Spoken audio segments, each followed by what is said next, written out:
जय श्री कृष्ण भक्तों गणगौर व्रत की कथा, पूजन विधि और महत्व।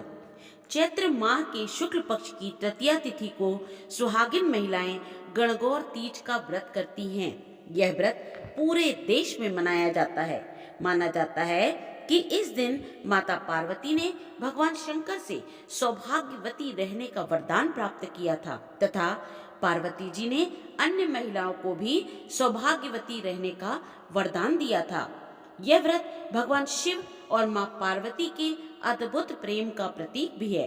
गणगौर की पूजा उत्तर भारतीय राज्यों में अधिक प्रचलित है।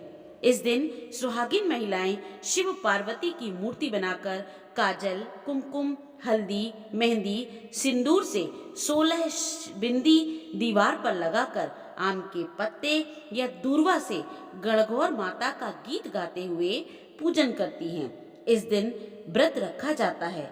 आटे के 16 गुणे बनाकर उन्हें किसी सुहागिन स्त्री को भेंट दिया जाता है।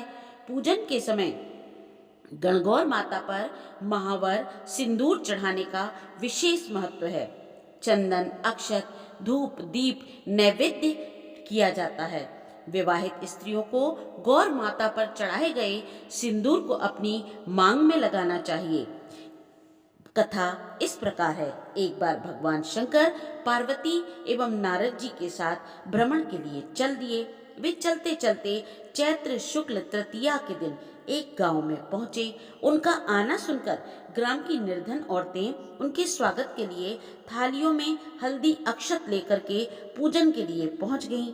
पार्वती जी ने उनके पूजा भाव को समझकर सारा सुहाग रस उन पर छिड़क दिया।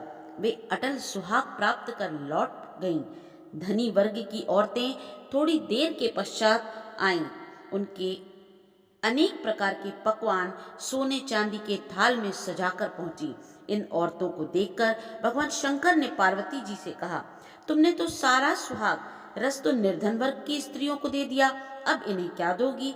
पार्वती बोली, प्राणनाथ, उन स्त्रियों को ऊपरी पदार्थों से बना रस दिया था, परंतु मैं इन धनी वर्ग की स्त्रियों को अपनी अंगुली चीरकर रक्त का सुहाग दूंगी, जो मेरे समान सौभाग्यवती हो जाएंगी। जब इन स्त्रियों ने पूजन समाप्त कर लिया, तब पार्वती जी ने अपनी अंगुली चीरकर उस रक्त को उनके ऊपर छिड़क दिया। जिस पर जैसे छींटे पड़े उसने वैसा ही सुहाग पा लिया। इस दिन शिव जी की बालू की मूर्ति बनाने का विशेष महत्व है।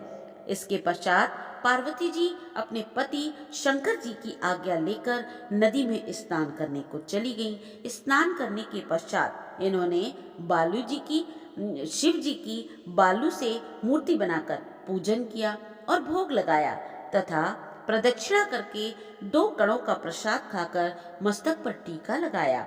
उसी समय उस बालू के लिंग से शिव जी प्रकट हुए और पार्वती जी को वरदान दिया कि आज के दिन जो भी स्त्री मेरा पूजन और तुम्हारा व्रत करेगी, उसका पति चिरंजीवी रहेगा तथा मोक्ष को प्राप्त होगा। इतना सब करते करते पार्वती जी को काफी समय लग गया। पार्वती जी नदी के तट पर चलकर उस स्थान पर आईं जहां पर भगवान शंकर और नारद जी को छोड़कर गई थी। शिव जी ने विलंब से आने का कारण पूछा तो पार्वती बोली, मेरे भाई भावज नदी किनारे मिल गए थे। उन्होंने मुझसे दूध भात खाने का कहा तथा ठहरने का आग्रह किया। इसी कारण से आने में मुझे देर हो गई। ऐसा जानकर अंतर्यामी भगवान शंकर भी दूध भात खाने के लालच में नदी की तट की ओर चल दिए। पार्वती जी ने मौन भाव से भगवान शिव जी का ही ध्यान करती प्रार्थना की कि भगवान अपनी इस अनन्य दासी की लाज रखिए। प्रार्थना करती हुई पार्वती उनके पीछे पीछे चलने लगी। उन्हें दूर नदी तट पर माया का महत्व दिखाई दिया।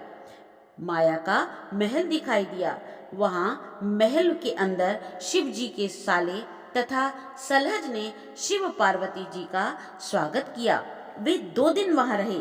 तीसरे दिन पार्वती जी ने शिव जी से चलने के लिए कहा तो वे चलने को तैयार ना हुए। तब पार्वती जी रूठ कर अकेले ही चल दी। शिव जी को भी पार्वती जी के साथ चलना ही पड़ गया। नारद जी भी साथ में चल दिए। चलते चलते भगवान शंकर बोले, मैं तुम्हें तुम्हारे मायके में अपनी माला भूल आया हूँ।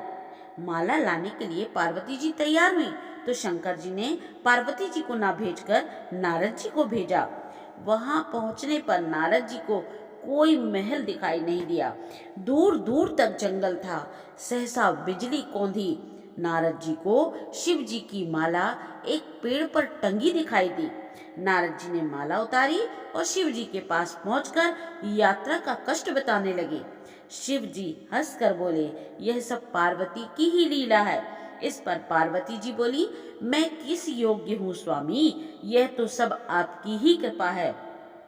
ऐसा जानकर महर्षि नारद ने माता पार्वती तथा उनके पतिव्रत प्रभाव से उत्पन्न घटना की प्रशंसा की। जहाँ तक उनके पूजन की बात को छिपाने का प्रश्न है, वह भी उचित ही जान पड़ता है, क्योंकि पूजा छिपाकर ही करनी चाहिए।